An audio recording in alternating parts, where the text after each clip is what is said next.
ఈ నెల 22వ తారీఖున జమ్మూ కాశ్మీర్లో ఉన్నటువంటి పెహల్గామ్ అనే టూరిస్ట్ స్పాట్లో దాడి చేసి 26 మంది టూరిస్టులని పొట్టన పెట్టుకున్నారు పాకిస్తాన్ తీవ్రవాదులు. ఈ దాడితోటి భారతదేశంతో పాటు ప్రపంచం మొత్తం కూడా దిగ్భ్రాంతికి గురైంది. అయితే రెండు దేశాలు కూడా ప్రతీకార చర్యలు ప్రకటించుకున్నాయి. ఇండస్ వాటర్ ట్రీటీ నుంచి మేము తప్పుకుంటామని భారతదేశం చెప్పగా, సిమ్లా అగ్రిమెంట్ నుంచి మేము తప్పుకుంటామని చెప్పేసి పాకిస్తాన్ చెప్పిందనమాట. అయితే ఈ రెండు విషయాలు చాలా కీలకం. ఇండస్ వాటర్ ట్రీటీ గురించి మన దేశం తప్పుకుంటా అని చెప్పింది కాబట్టి ఫస్ట్ మన దేశం సంబంధించిన ఇష్యూ మాట్లాడదాం. దాని తర్వాత సిమ్లా అగ్రిమెంట్ నుంచి పాకిస్తాన్ తప్పుకుంటా అన్నది కాబట్టి తర్వాత ఆ ఇష్యూ గురించి మాట్లాడుకుందాం.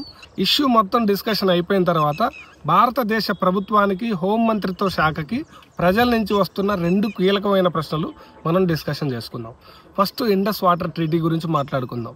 భారతదేశానికి తొలి ప్రధానమంత్రి జవహర్లాల్ నెహ్రూ, పాకిస్తాన్ ప్రధానమంత్రి జనరల్ అయూబ్ ఖాన్ మధ్య ఈ ట్రీటీ జరిగిందనమాట. ఈ ట్రీటీ దేనికి ఇండస్ వాటర్ ట్రీటీ అనేది 1960లో జరిగిందనమాట. అయితే సింధు నది భౌగోళికంగా భారతదేశానికి సట్లెజ్, రావి, బియాస్ ఈ నదుల మీద ఎక్స్క్లూజివ్ రైట్స్ ఉంటాయి. తర్వాత ఇవన్నీ భారతదేశానికి సట్లెజ్, రావి, బియాస్ ఇవి పశ్చిమాన ఉన్నాయి. తూర్పున ఉన్నటువంటి జీలం, చినాబ్ నదుల మీద పాకిస్తాన్కి ఎక్స్క్లూజివ్ రైట్స్ ఉంటాయి అన్నమాట. దీనికి సంబంధించి వరల్డ్ బ్యాంకు భారతదేశం, పాకిస్తాన్ మధ్యలో డీల్ కుదిర్చింది. అట్లనే పాకిస్తాన్లో ఉన్న జీలం, చినాబ్ నదుల మీద ఆనకట్టలు నిర్మించడానికి ప్రపంచ బ్యాంకు ఆర్థిక సహకారాన్ని అందించిందనమాట.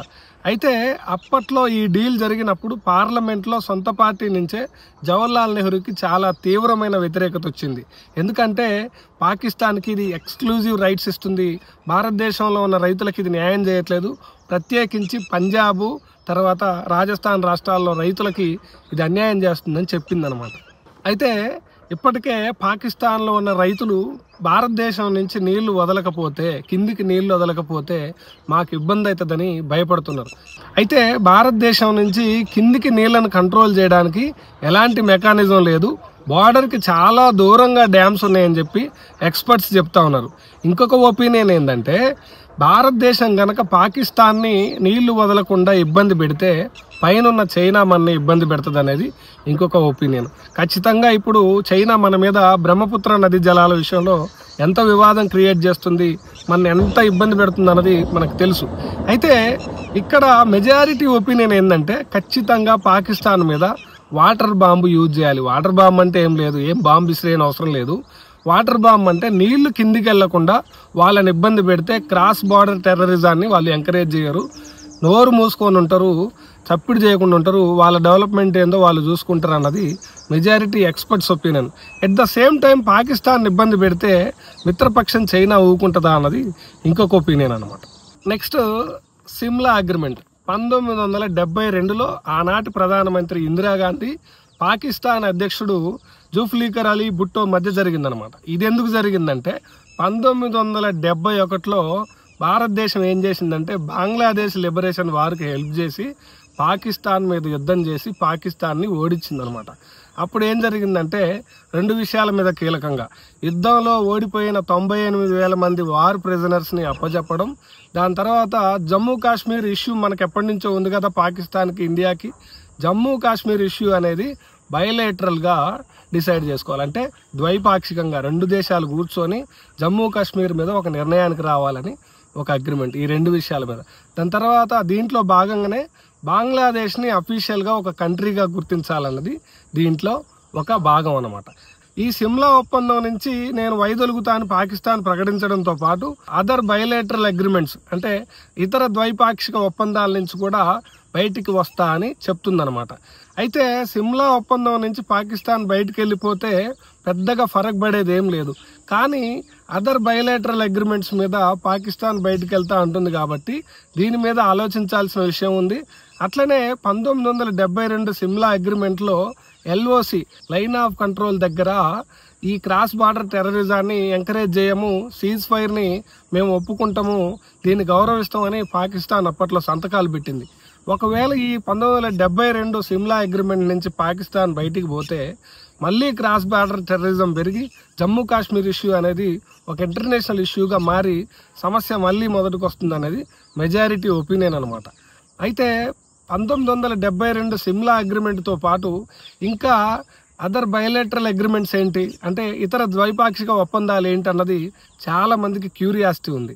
1948లో ఆనాటి భారత ప్రధాని జవహర్లాల్ నెహ్రూ, పాకిస్తాన్ అధ్యక్షుడు లియాఖత్ అలీ ఖాన్ మధ్యలో రెండు దేశాల్లో ఉన్నటువంటి మైనారిటీస్ని ఎలా ట్రీట్ చేయాలన్న దాని మీద ఒక ఒప్పందం జరిగింది. ఇది ఫస్ట్ది. అయితే 1974లో రెండు దేశాల్లో ఉన్నటువంటి దేవాలయాలు కావచ్చు, మసీదులు కావచ్చు, సిక్కు గురుద్వారాలు కావచ్చు, ఇరు దేశాల ప్రజలు విజిట్ చేయడానికి ఒక ఒప్పందం జరిగింది. 1988లో ఇరు దేశాలు కూడా న్యూక్లియర్ వెపన్స్కి సంబంధించిన ఇన్ఫర్మేషన్ షేర్ చేసుకోవాలన్న ఒక అగ్రిమెంట్ జరిగిందనమాట. 2003 నుంచి కూడా భారత్ పాకిస్తాన్ మధ్య సీజ్ ఫైర్ ఒప్పందం జరిగింది. 2019లో భారత్ పాకిస్తాన్ మధ్య కర్తాపూర్ కారిడార్ మధ్య భక్తులు తిరగడానికి ఒక ఒప్పందం జరిగిందనమాట. అయితే 1972 సిమ్లా ఒప్పందం, దాని తర్వాత జరిగిన అదర్ బయోలేటరల్ అగ్రిమెంట్స్ అన్నిటి నుంచి కూడా పాకిస్తాన్ వెళ్తుందంటే పెద్దగా భయపడే పని లేదు. కానీ 1972 సిమ్లా అగ్రిమెంట్లో ఎల్ఓసి కూడా ఒకటి ఉందని మనం ఆల్రెడీ మాట్లాడుకున్నాం కదా. కశ్మీర్ ఇష్యూని ఇంటర్నేషనల్ ఇష్యూగా చేసి చాలా పెద్ద సమస్య క్రియేట్ చేసే ప్రాబ్లం ఉంది. అట్లనే ఇండస్ వాటర్ ట్రీటీ అనే దానికి వరల్డ్ బ్యాంక్ నెగోషియేటర్ ఉంది కాబట్టి దీన్ని మళ్ళీ ఇంటర్నేషనల్ ఇష్యూగా మార్చే అవకాశం ఉంది. ఇదంతా కూడా చాలా ప్రాబ్లమాటిక్ అండ్ కాంప్లికేటెడ్ అనమాట. దీన్ని భారతదేశం పక్క దేశాల సపోర్టుతో చాలా జాగ్రత్తగా డీల్ చేయాల్సిన అవసరం ఉందని ఎక్స్పర్ట్స్ చెప్తా ఉన్నారు. ఫైనల్గా టెర్రర్ అటాక్స్ జరిగి 26 మంది ప్రాణాలు కోల్పోయిన తర్వాత ప్రజల నుంచి 2 కీలకమైన ప్రశ్నలు వస్తున్నాయి. ఏంటంటే భారతదేశం మీద ఇదే మొదటి దాడి కాదు. ఇంతకు ముందు ఉరి అటాక్ జరిగింది, పఠాన్కోట్ అటాక్ జరిగింది, పెహల్గామ్ అటాక్ మొన్న జరిగిందనమాట. ఇన్ని అటాక్స్ జరిగిన తర్వాత వస్తున్న ఫస్ట్ క్వశ్చన్ ఏంటంటే, ప్రైమ్ మినిస్టర్ ఒక్కసారైనా ప్రెస్ మీట్ పెట్టి ప్రజలకు ధైర్యం చెప్పే ప్రయత్నం చేసిండా? మన్ కీ బాత్లో మాట్లాడిండు. మన్ కీ బాత్లో ప్రజలు ప్రశ్నలు అడగరు, ప్రధానమంత్రి ఒక్కడే మాట్లాడతారు. కాబట్టి ప్రజలు ఏం కోరుకుంటున్నారంటే ప్రధానమంత్రి నుంచి, హోంమంత్రి నుంచి అకౌంటబిలిటీ కోరుకుంటున్నారు, ప్రజలు ధైర్యాన్ని కోరుకుంటున్నారు, భరోసా కోరుకుంటున్నారు. కాబట్టి ప్రధానమంత్రి భారతదేశ ప్రజలకు ఎప్పుడు సమాధానం చెప్తాడో ఒక క్లారిటీ రావాల్సి ఉంది. బీహార్ ఎన్నికలు ఎంతవరకు ముఖ్యం? 26 మంది ప్రజలు ప్రాణాలు కోల్పోతే ప్రధానమంత్రి ఇంకా బీహార్లోనే ఉంటాడా? కైండ్ హార్టెడ్ అయ్యి ఉంటే ఈ పార్టీకి ప్రెస్ మీట్ పెట్టుండేవాడు అనేది చాలా మంది చెప్తున్నమాట.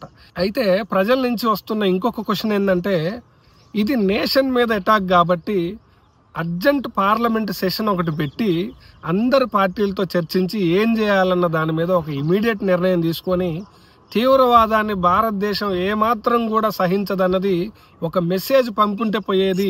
కానీ ఆ పని జరగలేదు. ప్రతిపక్షాలకి నరేంద్ర మోడీ అవకాశం ఇచ్చింది అన్నది ఇంకో డిస్కషన్ అనమాట. మై డియర్ వ్యూవర్స్, మీరు కూడా ఈ లాస్ట్ 2 క్వశ్చన్స్ మీద మీ ఒపీనియన్స్ కామెంట్ బాక్స్లో చెప్పండి. Please subscribe our channel. Please encourage me.